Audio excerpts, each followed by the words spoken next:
Hello, hello, hello. Welcome to another episode of Ball Over Passion. I'm your guy at George V underscore AFC. We're going back into hosting duties. We're dipping our toes back for another game at Goodison. We're going to see a new friendly face down there. Always a tough game. We haven't won there in actually quite a while. And of course, welcoming Sean Dyche back to the league is definitely not the first game I personally wanted. I rate that manager extremely highly. I think he's phenomenal. I think he deserved a better job, if I'm being completely honest with you. But we move, and we're here to basically break down Everton Arsenal. We got our boys here, Kerr and Chris. How you guys doing? You good? Yep, I'm All good, brother.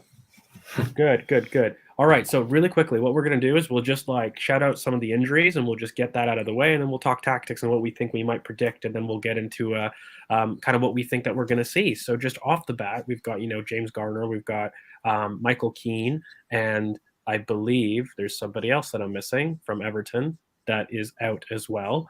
I lied to you. And then from our perspective, I think Thomas Partey is going to be absolutely fine. We've talked about this kind of in the past and the lunacy of an MRI. But Thomas Partey is fine. Of course, Jorginho's in. I think it's really, with Reece back, I mean, he could definitely be on the bench, which actually, when you start to have a look at it, guys, I think that our bench options are starting to look phenomenally well, especially when you look at some of the attacking options, despite Emile Smith-Rowe with his thigh strain. And look, I want to clear this up off the bat, by the way. A thigh strain is extremely common post-injury from a groin, by the way, and especially groin surgery. And, this isn't a re-injury. This isn't a cycle. This isn't bad. It's probably something that he just pulled up and felt. And there's no reason to start him or to put him inside of a bench option, particularly when we have what we've got with Trossard. This is kind of the beauty of what you recruit and what you're allowed to do. But guys, I'm going to go to you guys first. First, I'll go to Chris. Sean Dyche coming in.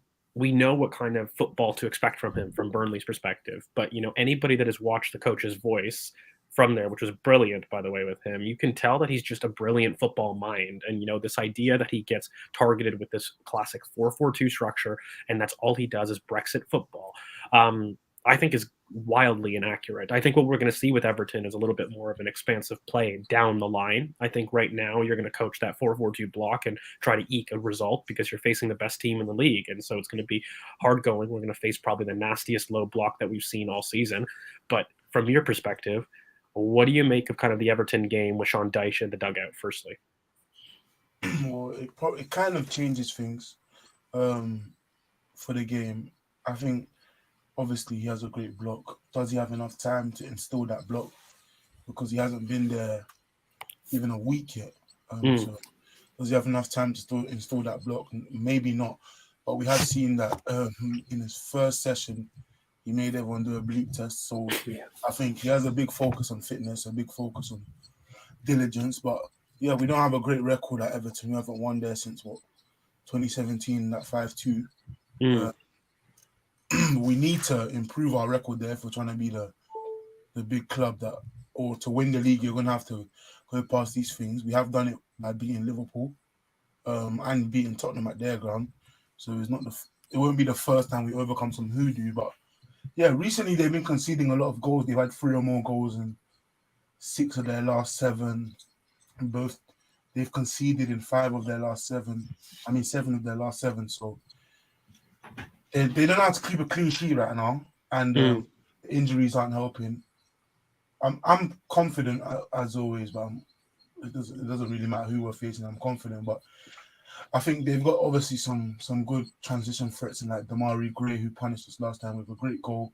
So they will have threats. They've got good athleticism in the midfield that probably suits Dyche's diligence, because he really likes duels in them. Well, he wants people who are capable of dueling in the midfield, but he doesn't really do everything centrally. Like his Burnley team had a big hole centrally sometimes. But yeah, he's reunited with Tarkovsky. So I think he'll get on well with the squad. Obviously, he needs a few additions, but the squad is I think well built for him, with the outlets like Mope and DCL, with Damari Gray, even Iwobi, Onana. Well, I think Anthony Gordon is a massive outlet miss for them, just in general, but also particularly with how Sean Dyche is likely to want to play. I mean, he's definitely got Dwight McNeil, but you could see in theory how he's used Dwight McNeil would absolutely be an upgrade from an Anthony Gordon perspective, I could very much see him filling the Dwight McNeil role, and then Dwight McNeil maybe being on the right-hand side. Like, you could absolutely see that from a Sean Dyche team. But, I agree with you. I think that pivot of Idris Gueye and, of course, Onana is like the perfect 4-4-2 midfield pivot that you would want in terms of a nasty, nasty low block. But I think I remembered finally, guys, I had some dementia, but it's Ben Godfrey who is that other injury miss, which is a big injury miss, by the way, for Everton themselves. And so, I'll go to quickly Curran, mate, like for yourself, and then we can talk about some of the tactics really more specifically. But what do you make of basically a new manager bounce? I think that Unai Emery is the most recent example with Aston Villa, and we're seeing what kind of form they're in. I don't know about performances, but nonetheless, form has absolutely upticked. And we do know that at least with Sean Dyche, you're getting a team of committed individuals. So kind of how do you feel going into the game with Goodison, knowing that record and whatnot? But I'm also going to throw in the little tidbits of now having Trossard and Jorginho. So we may be faced with a really nasty low block, but we recruited our own low block destroyers really in the window with Trossard and Jorginho. So how do you balance that fear, but also the positivity that we may have added a little bit more in our repertoire? If you look at Goodison Park, you look at a ground where the crowd is so involved. It's so close to the pitch. It's a very, very involved crowd. We all remember that scene where Sanchez drifted into the crowd and just sat in the seat. They're very much involved. They're very much there. Dyche will love that. He will love that. He's very much an us versus them kind of coach. He's very much someone who thrives on being under siege. We all remember the pitch complaints from other managers about Burnley. The grass is too high. They're trying to obstruct us. All these things. He loves those kind of things. If I'm talking about a manager which would thrive in that environment, I think the hostility that's there at the moment, there's no better manager to manage that than Sean Dyche. I think he's so good at being able to manage the intangibles of a club, being able to manage what's off the field. But if we're talking about specifically this match, and you mentioned Trossard, you mentioned Jorginho, their low block, look, we have multiple solutions to solve any game now. There's not one set of tactics. We go, okay, plan A works. If not, then we kind of go plan 1A, and then we don't really have a plan B. It's kind of just 1A where we go into that 3-3-4. And we try and push the tempo up and go into that sort of mentality like we did against Man United in that second half, where it's very much we're in their half, we're in their faces. So it's a game where I feel like if you're looking at a new manager bounce, as the question was asked, there's no better manager, I would say, to sort of galvanize a troubled environment than Sean Dyche. But I feel like we have the weapons specifically to deal with that. And you mentioned the pivot of Onana and Gueye. Don't forget Iwobi. Iwobi can be that. I don't know if you. I know you've seen it, George. I don't know if you've seen it, Chris. But we had in the coach's voice video, you had, and I think maybe this is a good transition to the tactics. We had this image of basically Dyche in possession, trying to deal with their midfield 3v2 overload and kind of going over it to kind of put the opposition 6 in a situation where they're tracking back or trying to push forward and having that uncertainty of having to run back to goal. And with Dominic Calvert-Lewin there and having those kind of knockdowns for Noah Iwobi or maybe another second striker that you can put around there and sort of run into spaces. We're going to have to be aware of that. Also, we're going to have to be aware of because the thing is, the question is with these tactics, or is he going to have the time to implement the standard Burnley channel runs where you're bypassing the central zones and bypassing into the wide areas to try and create basically runs in behind for counter-attacking runs. So there's a lot of things they have specifically with Dyche where he can manage and try to implement tactics that are good for a low block counter-attacking team. But we also have the tools to unlock the low block they produce. So well, here, like you talk about Iwobi, Curran, but honestly, I'll be honest with you, mate. Like he does not have enough diligent wingers that'll track back for that kind of football from a 4-4-2 perspective. And this is why Anthony Gordon is such a massive, massive miss, because you could have absolutely seen, an Alex Iwobi join the midfield in a 3, which is absolutely his best individual kind of position. He's that free 8 in the left center mid spot. We know that from his time at Arsenal. But for me, when you have a look at it, Dwight McNeil is the only hardworking winger that they have left, and Iwobi is somebody that's been putting himself about recently.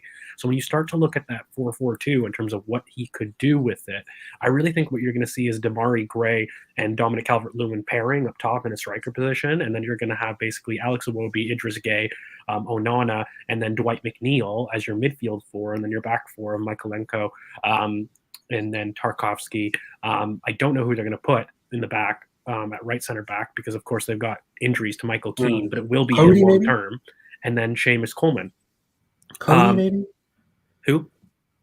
Connor Cody, maybe? Yeah, but it's probably going to be Cody. But again, that's just so poor, and it's kind of look, they've got injuries to, of course, Ben Godfrey and Michael Keane, who would ideally be a pairing down in the right center back and right back mold. But I think that is what you're absolutely going to be seeing. And of course, from their perspective, I don't think they've got the quality in the middle of the park there to really spring transitions. But look, you have to always keep in mind what Dominic Calvert-Lewin can do to kind of stretch you back. And I guess Michael Keane being back in training, I don't think that means he's match fit. And he wouldn't rush him back immediately for this game. It is really early for him. So I think the one thing he wants is, because I don't think he can implement all of his tactical nous into this game, he wants a fit team.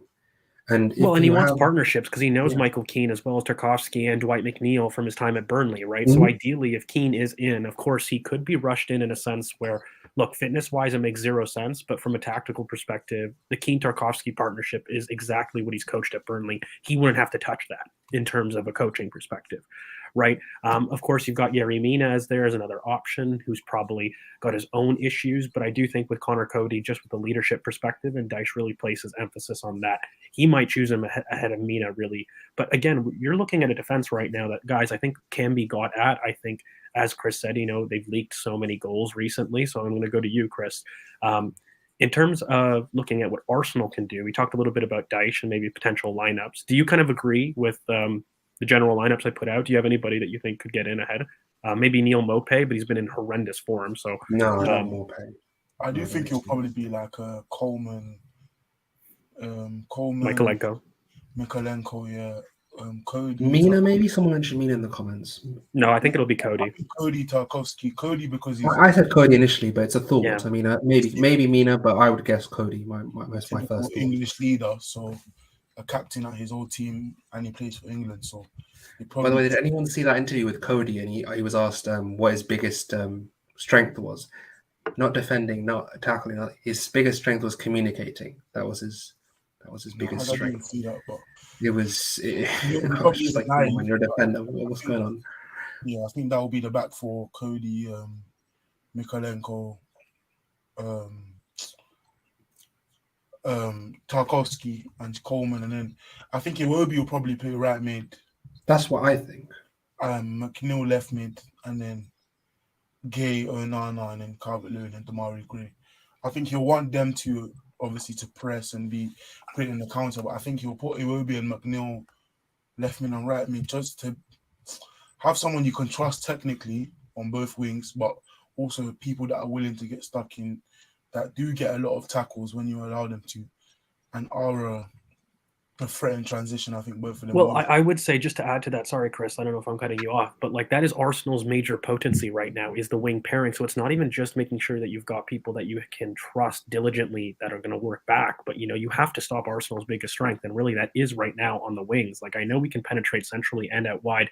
We don't mind which way, but let's not lie. Saka's in unbelievable form, and of course Martinelli had a really good performance recently. I know he's been struggling, but his last performance was actually quite excellent. I really liked the way he really responded well. You could tell that he was responding to kind of the Trossard introduction, really. But guys, just generally speaking, I wanted to talk about Arsenal just a little bit. What do you think having a Jorginho as a finisher sub potentially, in terms of being able to control or break down a low block that we might find? One of Jorginho's signature moves is this one-time floated ball over the top of a back line. I can really see Saka latching onto that for a cutback, or even Martinelli from the left, cutting out to in. Like, I really believe that is actually a specific piece of play that nobody I've seen mentioned too much on the timeline that I think Jorginho can really help add to these kind of low box situations. But how do you think it would be to have another option on the bench that can kind of force the issue, keep possession, but also fire that between the lines? What do you guys think? I think away from him, especially when games against us and Everton recently have been very close, having someone off the bench to keep the ball, who's comfortable in possession, just keep the ball ticking when you're up and trying to protect the lead, will be beneficial, because obviously we went 1-0 up last game against them, but we really didn't defend that lead well. And even when we lost 2-1 to them, like the way we conceded in transition, a lot of it was because, one, we couldn't keep the ball well, but two, we were forcing too many men up. So I think hopefully we go up early, and then trust that we can bring someone on the bench who probably, we don't really have that type of midfielder to keep it ticking, keep the ball. You can trust with the ball to pass backwards. He doesn't really have to face much in transition if he has the ball. So I think off the bench, he will be a very beneficial player, especially in the way the game looked like it's going to be tomorrow, because obviously Everton have conceded a lot recently, but against us, they really don't. Even if they're put in poor form, they still don't concede against us. So yeah, and I think, like, Dominic Calvert-Lewin being isolated is going to be something that Arsenal want to do, but, of course, he is going to be capable of dropping deep. And I think when you start to mention things like resting Thomas Partey, this is definitely not the game for it, particularly with Sean Dyche, actually, and especially at Everton. Maybe if we were at home, I could understand some of the logic, but, definitely not away at Goodison Park. We need to control transitions, and there is going to be a look for Dominic Calvert-Lewin high and wide. That's going to be their only out ball, and potentially Damari Gray, but I don't think he's as technically secure. And they are going to look for Tarkowski to have long switches out. Onana, they're going to look to fire those balls early and long, and I do think we need to have that kind of athleticism to begin with. But Kern, I wanted to give you a chance just to talk about that Jorginho stuff really quickly, and then we'll go to predictions. Yeah, I mean, there's a couple of points. One, you mentioned the floated ball. I've been writing on this today and yesterday. The main thing with Jorginho is that ability as a central controller in the final phase. I think that's a big thing. Being that sort of like lamppost that you can stick in the middle and sort of control the tempo from side to side, as well as finding that kind of that floated ball over the top, as you mentioned, or that through ball. We've seen for many times being a for like a Havertz running into that right channel for him to finish or cut back. So we now have someone with that ability to find that killer pass, which Partey can do. But I feel like sometimes he's overly aggressive with it. And with Jorginho, he'll pick the right moment. I do trust him to do that.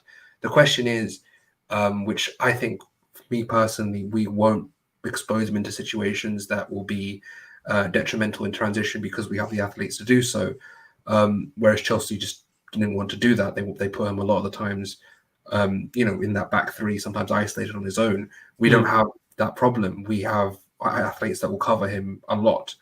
So, especially if you're playing him late in games and you're having that as you mentioned, pod of Trossard, KT, and Jorginho, where KT can basically cover in transition. Very good big space defender in transition as well.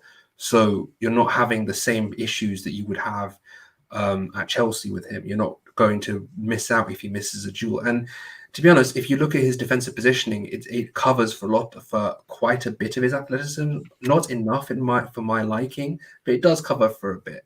But I don't see him being that sort of isolated six that we saw him a lot of the time at Chelsea. I don't think the distances between our players are that deep or wide. We tend to we don't leave players isolated. So the system will cover up a lot.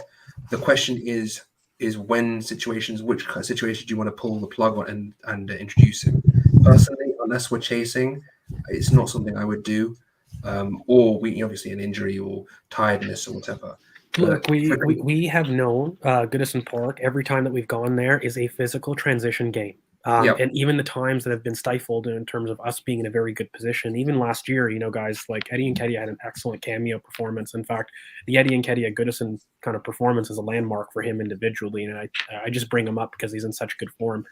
I think he's going to be super important. But this is probably the very last game, despite the fact that Sean Dyche has been introduced, that you want a Jorginho to be introduced so early. And I do think that we have caught Dyche at an excellent time. I'll be honest. I think if you do have an opportunity to kind of have this team gel a little bit more time, they're dangerous. They're a lot more dangerous. But I think just now is a really good time to face them. We're in excellent form.